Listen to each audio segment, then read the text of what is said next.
A crazy 24 to 36 hours and a disgusting scene at that beautiful Mar-a-Lago. Federal agents having to provide security as the FBI ransacks the place. Yeah, this is as bad as, well, it could get worse, but this is bad. However, it's a turning point. I'm feeling so optimistic. I mentioned it last night, and tonight, even more optimistic, because there are so many people who are waking up. They will not stand for this abuse. And if it can happen to a former president of the United States, it can happen to them. The scene at Mar-a-Lago last night from the sky, police vehicles surrounding the place essentially as they looked for whatever it was they were looking for. We don't have the full story. But people showed up. And it's not just them. I think they represent not only Trump supporters themselves, but independents, maybe even some Democrats who believe that this is government overreach. About a half dozen times now, they've tried to take down President Trump, and it doesn't work. The guy's been investigated more than any human being in history. He's clean. And the Democrats, some of them just can't stand it. Let's go through what he's been through. The Russia hoax, impeachment number 1, impeachment number 2, January 6th, and now this thing with the documents. And through it all, the FBI, huh? Shouldn't they be embarrassed at this point? I mean, really, give it up. It's time for this agency to be rebranded. Change the name. Forget it. Forget it. And you're spending a lot of time on things that are not important, and who knows what serious is going to happen to this country next. You got bigger things to worry about, my friends. So, you know, when the FBI comes after you, comes after Trump, comes after his associates, it's actually a badge of honor. Take a look. Breaking news right now, but another Trump associate being interviewed by the special counsel, Robert Mueller's investigator. This is just the latest in a long list of close Trump associates who have faced criminal charges. The third former Trump associate now entering into a plea bargain with special counsel Robert Mueller. 7 people have pleaded guilty. We've learned at least 16 Trump associates have had contact with Russians. None of those people are implicated. None of those people are guilty of anything, actually. Getting them for tax problems from 20 years ago. No, the bigger this list gets, and now they want to put Trump on it, and they have put Trump on it, it implicates the swamp. Democrats in Congress, the FBI, yes, the intelligence community, everything they've accused Trump of doing, they're actually doing. Yeah, remember how afraid they were of Trump weaponizing the DOJ to go after, say, Hillary Clinton?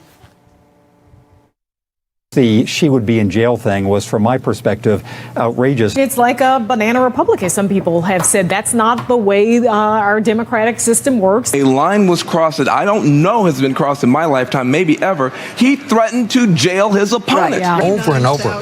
If I'm elected, I'm going to put you in jail. I mean, this is what they do in banana republics. It's so far beyond the bounds of American politics, traditional American politics. It's way outside the mainstream. And it really, that's the language of a tin-pot dictator. All right. They're talking about something that Donald Trump said during the campaign. And once he was elected, he said, no, I'm not going to hurt Hillary. These are good people. He didn't do it. It was rhetoric. But the Democrats are actually doing what they say they're afraid of. This scene at Mar-a-Lago, oh yeah, they have weaponized the DOJ. And it's fascinating how they always accuse Trump of doing it, whether it was against Hillary or against Joe Biden. This president, Donald J. Trump, coerced a fragile foreign ally to investigate his political opponent. The president is hectoring and haranguing the leader of a foreign country to conduct an investigation that could damage one of the president's political opponents. And that in and of itself seems like it crosses a line. You cannot do that as the president of the United States. You cannot use the massive power entrusted to you to try to destroy your political opponents. Where is all the moral outrage now that Joe Biden is actually doing it? His administration is doing this. He's doing it. And I guess when he does it, it's cute, it's funny, I don't know, or it's righteous because he's going after Trump. You often get asked, look, the Republicans don't play it square. Why do you play it square? Yeah. Well, guess what? If we do the same thing they do, our democracy will literally be in jeopardy. Well, I mean, yeah. not a joke. And I understand that argument, but also it's like you're playing Monopoly with somebody who, won't pass go and won't follow any of the rules. And how do you ever make any progress if they're not following the rules? we got to send them to jail. Did you hear that? Send them to jail. And when you send agents to somebody's home, these are one of the things you do. This is a raid and you get a warrant, and this is what you do when you're trying to send somebody to jail, ultimately. And you hear how Joe Biden said, they're assaulting democracy. They're assaulting democracy. We have to defend democracy. That's overblown rhetoric that they employ to justify their subverting democracy, okay? They're going around it to stop Trump, who they have falsely said is a threat to democracy. What is it about Donald Trump, by the way? I like his style. I like his policies. I understand not everybody does. All right. There are people who don't like the style, but still, what is it about him that has just gotten under their skin? The left. I mean, I'd like to go through his presidency for a moment here. This is reasonable, actually very good stuff. Inflation at 1.9%. Criminal justice reform, meaningful criminal justice reform. It happened. Peace with North Korea. Do they have an objection to any of this stuff? How about when it came to China? Not playing the games that Joe Biden plays, but I mean, really making it clear cut for everybody. It was China's fault, and China's going to pay a big price what they've done to this country. China's going to pay a big price what they've done to the world. This was China's fault. And just remember that. Just remember that. Does anybody have an issue with that? Joe Biden might, okay, with Hunter and his entanglements. What else? We defeated ISIS. Donald Trump defeated ISIS. He did. Economic growth, gas prices under $2. I mean, really, what are they concerned about? Where is the fascism? They're always talking about the fascism. This is a guy, President Trump, played by the rules. This is not how a fascist talks. Listen. And I'll sign the final papers as soon as I get into the Oval Office.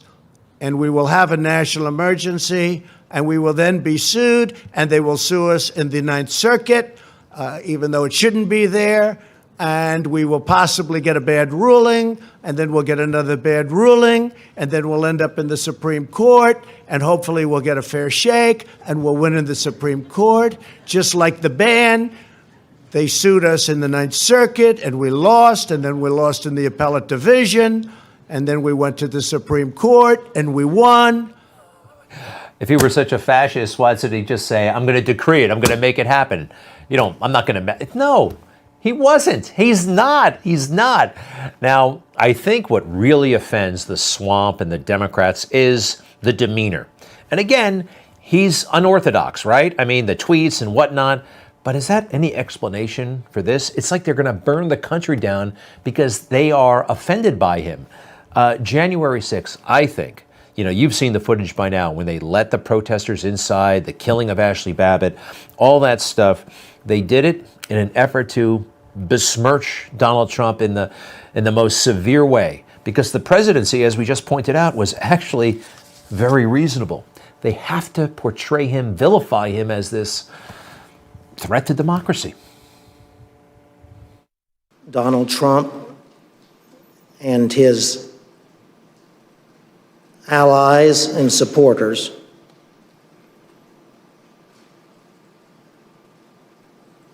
are a clear and present danger to American democracy. This zombie, former Judge Ludig, still bitter that he never got a seat on the Supreme Court. The fake news, the mainstream, everybody said, oh my goodness gracious, yes, a clear and present danger. That was a horrible thing for him to say, and totally wrong. He said Trump and his supporters, clear and present danger. Let's stay on that for a second. What is that? A risk or threat to safety or other public interest that is serious and imminent. One that justifies limitation of a right as freedom of speech or press by the legislative or executive branch of government, from Merriam-Webster. That second part, one that justifies limitation of a right as freedom of speech or press. They have lost their minds. This is Trump derangement syndrome, and they will undermine democracy to protect us, okay? No way, no way. They've totally lost it. The gravest threat to democracy in America is President Donald Trump. Donald Trump himself does pose a unique existential threat, and we need to deal with that. A huge issue is the threats that Donald Trump is still posing to our democracy. Donald Trump has been and remains a threat to our national security and our democracy. This is a person that's actively subverting American democracy. When I look at Donald Trump, I see an existential threat to the country. We are confronting a domestic threat that we have never faced before. And that is a former president who is attempting to unravel the foundations of our constitutional republic. How? By pointing out that the drop boxes in Wisconsin were illegal, which they are, which they were, which the Supreme Court of Wisconsin actually ruled? What's so dangerous, Liz, huh? I know. Well, actually, I don't know. I don't know what has gotten into you. I do know this. You've been pushing around Merrick Garland, and he's wimpy enough to go along with you guys. I mean, I'm not saying, I don't want to say, he doesn't look like the strongest guy I've ever seen, right? And I think he's going to fold. He is folding right now. We're seeing it to you guys, and you're badgering. Why is Merrick Garland allowing this nonsense to continue? He's such an institutionalist that maybe he's too afraid to go after Trump. Merrick Garland, if you indict Trump, you'll be my person of the year, of the decade. All right. See, Merrick Garland is, he wants to be loved, I guess. Maybe he should just hang around President Trump. Ask him how he does it, right? This is something that drives them crazy. The genuine affection his supporters have for him and he has for his supporters. Politicians, no, they don't like people generally. They don't. Oh, I'll tell you somebody who does not like people. I mean, I'm just assuming Mitch McConnell. Whoa. So I took to Twitter today because I noticed he didn't say anything about this. 24 hours went by and Mitch McConnell had nothing to say until, well, I hit him with a tweet about 4 hours ago. This came out about a half hour ago. The country deserves a thorough and immediate explanation of what led to the events of Monday.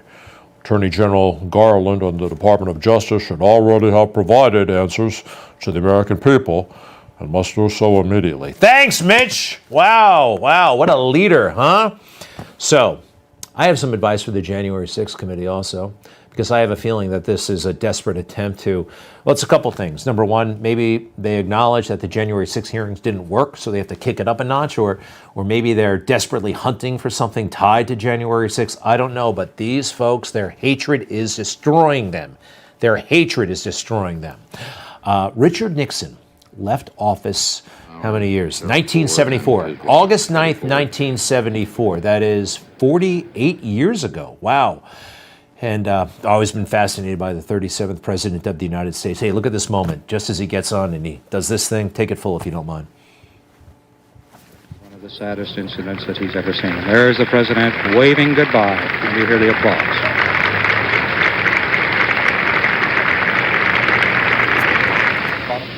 Wow, huh? 48 years ago today. So, just before he got on the helicopter, though, he talks to his staff. This was the daytime speech. He had announced his resignation, that it was happening the next day, the night before. He said something very interesting, and I think the Democrats should listen, because so many of them are full of hate. What can happen to you if you're full of hate? Always give your best. Never get discouraged. Never be petty. Always remember, others may hate you, but those who hate you don't win unless you hate them. And then you destroy yourself. It's not perfect, but I think it works. They hate Donald Trump so much, they're destroying themselves and they are destroying this country. We're not going to let that happen. Thank you, President Nixon, and thank you, President Trump. The powers that be are no different than the powers of Islam. It's still of the spirit of murder. It hates everyone who does not agree with its system of law. So keep leaving Islam and come to Christ.